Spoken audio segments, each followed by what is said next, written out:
What's up, loved ones? It's been a minute since I came and build with y'all and had an overstanding with y'all. I want to start off by saying rest in power to the brother Botham Jean, and rest in power to our sister Atatiana Jefferson. I might have pronounced her name wrong. And I'm right smack dab in the middle of it, of the Dallas-Fort Worth area. It's very tense. The city hall meeting exploded. You know, brothers are speaking about banging back. Banging back. Because I'm going to speak on something. We bang on our ops. We bang on each other. And sometimes give each other no mercy. But for some reason, we'll sit back with our arms crossed, cussing and yelling, and watch 2 or 3 police officers brutalize one of our loved ones and 100 of us stand around. And I'm going to tell you why that happens. Because they built a psychological inferiority in our minds. And you know how? They show us news clips over and over and over of police killing blacks, police killing blacks, police killing blacks, police killing blacks. Getting off, getting a slap on the wrist. Walking while black was a big thing. Driving while black was a big thing, but they upped the ante of publicizing it. These ain't the first incidents happening of police killing one of us in our home, but the publicity of it, back to back. Botham Jean, she walks in his house, she blows him away in his crib. Our sister Atatiana Jefferson, in her crib, playing a video game with her nephew. A cop's creeping around her house and blows a bullet through her crib and kills her in her house. Now you see the psychological damage. Now you see how 1 or 2 officers can come into your community and brutalize one of us while 50 of us stand around and watch it happening. And we're scared to rise up and die right there on the spot. Like if you come in here, you got to come in here with respect. If you got to do your job and arrest someone, cool. But the excessive force and brutalizing of someone, we're not standing for that. But we stand for it because we've been psychologically whipped. We've been psychologically destroyed because all we watch was images of black destruction. You see what I'm saying? So this is what I mean about filtering what you watch and not being on repeat with it. Okay, you got the story, you heard the story. Now you want to see the process of it. But we can't keep watching the brutalization. And then we build this inferiority in our mind to where we'll watch a cop brutalize our loved one, but we're so scared to react because he got this bullshit ass cloth on and a bullshit ass tin badge. But we won't react the same way we would react if that was someone of our own color jumping on someone we love. We would destroy that motherfucker. We would kill him. We were ready to ride, load them clips, get them drums, get them mops, and bang, bang, bang on someone who looked just like us. But we'll watch someone with a uniform on beat the shit and practically kill someone we love. For example, they was choking out our brother Alton Sterling for a cigarette, taking his life. 50 other people around. Why didn't nobody run up and kick that motherfucker in his face hard as shit? That would have saved his life. One hard kick in that motherfucking race soldier's face, he would have let him go. He would have let him go. That's just, to me, I believe that's a simple fact. But we've been so psychologically destroyed, we feel helpless. We feel defenseless. But like a brother said, I'm going to echo what he's saying because it's in line with what I'm saying. It's only so long you're going to back people into a corner. And we're starting to feel backed into a corner. And have you ever backed the most gentlest puppy or the most softest kitten in the corner? You see what they react, how when they can't go nowhere, They start lashing out. They start attacking. And I feel as a people, as American Africans, we're getting boxed into this corner. And the reaction that might begin to happen is it's probably going to be catastrophic. But remember, this is chess, not checkers. I'm going to leave that there because everything ain't supposed to be spilt out. But there's some things we can't control. We can't control the sneak attack of a cop showing up at your house and killing you at your house unless we get prepared. Unless somehow we put preparation of home defense, self-defense in our home, and we have to invest in certain securities. Things are cheap enough now. You should have cameras around your house. You can buy cameras anywhere. Motherfucker pull up to your door, you should be able to see on the camera who's pulling up to my crib. You should have a little camera in the back of your crib. Who's that in the back of my house? We should be able to surveillance our shit. Everybody's watching us. Everywhere we go, there's a camera. Every store we go into, there's a camera. Every business we go into, there's a camera. Our jobs got cameras. Why don't we spend on shit we need? On things that we need. Even if you live in an apartment, there's digital cameras you could put on your apartment. Up high where no one can touch it, where you can see who's approaching your property, who's creeping up on your shit. It's time to have everybody in your family who don't have a felony that's capable and able and mentally sound start taking firearm classes and getting firearms. And understanding liberation.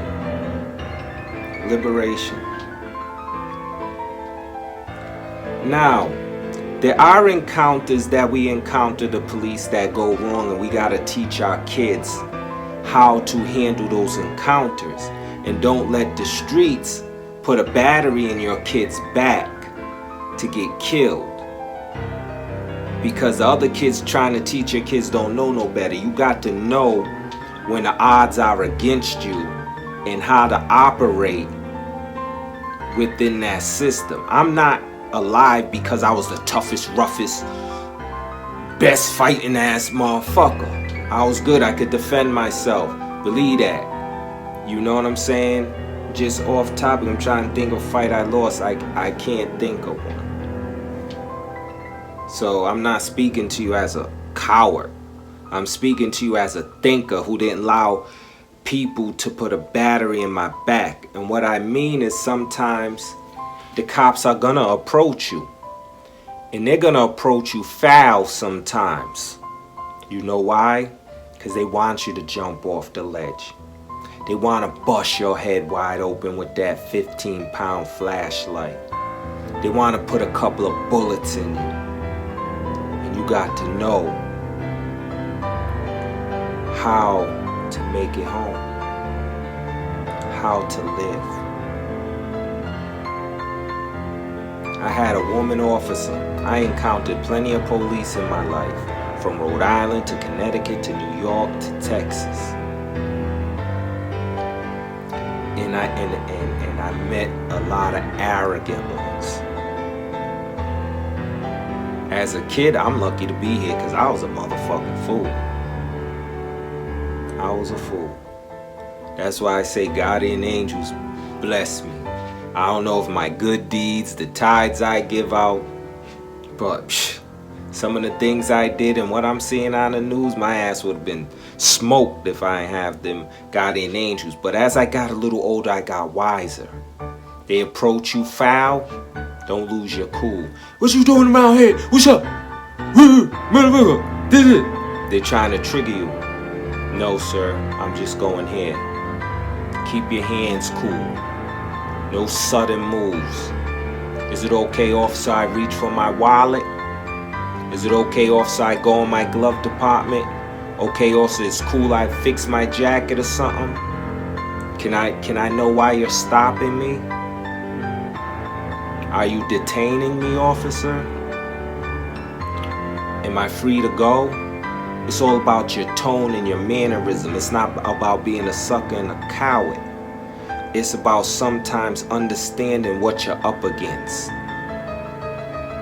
And if they keep asking you questions that don't make no sense and trying to bait you in, say, I want to invoke my right to remain silent. And if you're taking me in, officer, okay, I'm going in without resistance. And if you're letting me go, officer, may I go on about my business. It's not up for you to die on the spot. What, motherfucker, what? When you know the odds is against you. That's not a real nigga. That's a dead nigga. You know? And don't instill fear into your kids with the cops. Teach them caution. Don't every time you see the cops and they go, there go the police. Sit down. Get back. Put on your seatbelt. The police. The police. And if you do say, explain to them why. Open up. Hey, you gotta chill out. You know what I'm saying? I don't want us to have an encounter with the police because it could go wrong. So, be cool and teach them how to operate in that system, because that goes a long way. It teaches your kids, I'm gonna jump around, it teaches your kids how to even operate with an overly aggressive teacher, a prejudiced teacher, a rate, and then it goes into your employment. If you're in employment, you got supervising managers, how to keep your cool and deal with managers in offices. It teaches you how to move through life. It teaches you how to, if you end up in prison, how to move and how know when to jump and not to jump. But back to this, we gotta get to the point where we are conscious of our surroundings. Invest in home security. It's nothing to have a camera. That way you can see somebody pull up to your crib and be like, oh, okay, I see them. You got to jump on them. They ain't creeping up on your shit. Cameras are nothing. I know a lot of y'all don't like dogs. But listen to my head. Your dog will hear a car pull up. Your dog will hear somebody walking up to your house. Your dog will hear someone creeping around your house because their ears are 100 times better than yours. They'll bark, they'll alert you. That's the other great thing about dogs. And it's one of the main reasons why dog became man's best friend. Not because they was a pit or a little chow. No, because them motherfuckers could hear the danger. They could help them hunt. And a good dog will die for you. So, you know, I'm just speaking of home defense, and back to every eligible person in your family of sound mind should take gun classes and own firearms, because you never know when this shit's gonna fall, when this shit's gonna collapse. And I know to a lot of people, what you talking about, what you tripping? You seen what happened when there was a gas shortage. Motherfuckers was out here fist fighting at gas stations over gas, baby. You let that dollar fall a little bit, motherfuckers gonna be at your door taking shit. Cause what I kinda see is low-key anarchy.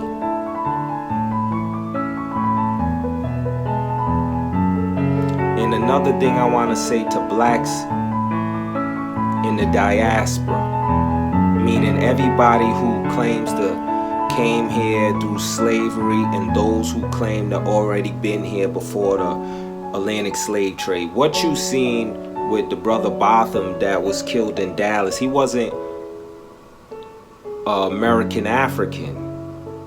He was a Caribbean brother. So to my people that's not born in America, but you got this Q, you got this skin tone, they don't look at you as no better than a American African. To them, you still ain't nothing but a nigga, and they'll kill you, they'll kick your ass, they'll fuck you over. So when you come to this land, which has a lot of great things about it. America has a lot of great things about it that's a lot better than a lot of countries, and this is why people are scraping and scrounging and jumping the borders and all that shit to get here. So I want to say that first and foremost. But what I'm saying is, when you get here to America, don't just hold your nose up to the American Africans who've been here in the inferno, in the belly of the beast, dealing with it, paving the way. It's time for us to unite and get an understanding that as a collective, we can become powerful and exert change. And I want to salute everybody that's outside of the American African collective who stands up for justice, who stands up and speaks out against what's wrong with society, speaks out what's wrong with what's going on with America in the conditions that we are in, because it does a psychological damage to us. We speak about it. You go to work, you speak to your black coworkers, man, you hear what happened? Man, over there they killed that sister in her house. Man, that's a psychological fuck up, because you're like, damn, what can I do if they did that to me or someone I love? You know, we're speaking about these murders of each other, watching our people get murdered. That's a psychological damage. That's psychological abuse. That's psychological abuse when you think about that. When you got murder on your mind. And most people feel defenseless against the police. Like, damn, how do we defend ourselves against that? I'm not gonna say all that, because that's chess and checkers. I gave it to you if you decipher through it with what I'm saying but not saying. So make sure you do mental health on yourself. Make sure you speak positive. And when I put out positive quotes and stuff, it's not because I don't ever wake up feeling down, or I don't look at life like shit is crazy. I'm feeding some of that shit to myself, and I'm putting it out for my comrades. Y'all my comrades. Y'all out here in the world too. You know what I'm saying? So make sure you feed yourself positivity. Make sure you have positive conversations. Make sure all your conversation ain't death and violence and you know, just the lower form of conversation. Sometimes make sure you speak life. Make sure you speak aspirations and hopes and goals and beliefs, not just everything what's wrong with the world. We got to speak positive, speak about health. You know, I eat, excuse me, it just looks like something is in my bed. I got it, shit. I was like, God damn, I bet not have no goddamn booger in my bed. But you know, speak life, you know, because we go through a lot of psychological whippings when they play the murder of this young lady over and over and over and over and over. It does something. It infuriates you. It makes you feel some kind of way. It makes you feel like prey almost, you know. And we got to get it together in the hoods. I mean, we really gotta start speaking out on the violence we commit towards each other. We cannot be watching over our shoulders for people who look just like us and then trying to go against the system. We got to come to some peace treaties for real amongst people. Killing ain't gonna bring back the people we lost to violence. It's only gonna bring more death, more incarceration. So we definitely got to do that, you know, so that way we can get on focus. Get on focus. We should be able to walk through our communities and be free of one another. And I'll quote Tupac. He said, "How do we go from brothers and sisters to niggas and bitches? It's hard to kill your brother. It's hard to kill your sister. But it's easy to kill that nigga. It's easy to kill that bitch. So words is powerful. What we call one another.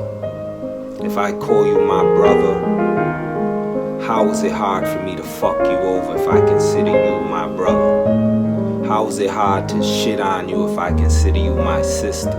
But if you ain't nothing but a bitch to me, I don't care if you get killed. I don't care what happens to you. If you ain't nothing but a nigga to me, I don't care what happens. But I know when I speak this, it aligns with some people, because some people feel how I feel. Some people think how I feel. Some people got the same views and the same outlook. You know what I'm saying? And some of us get up on camera and we say how we feel because we want to line up with the positive people that's out there speaking of our survival. You know, one day I'm not going to be here. But what's it going to be for my grandchildren? I got kids. I'm expecting to be a grandfather one day. What's it going to look like? Am I going to be shaking in my boots worried about my fucking grandkids getting just mowed over? Or are we going to have a community where people come into our community and they understand you might not make it up out of here, you do some fuck shit? Because a couple of us is ready to die.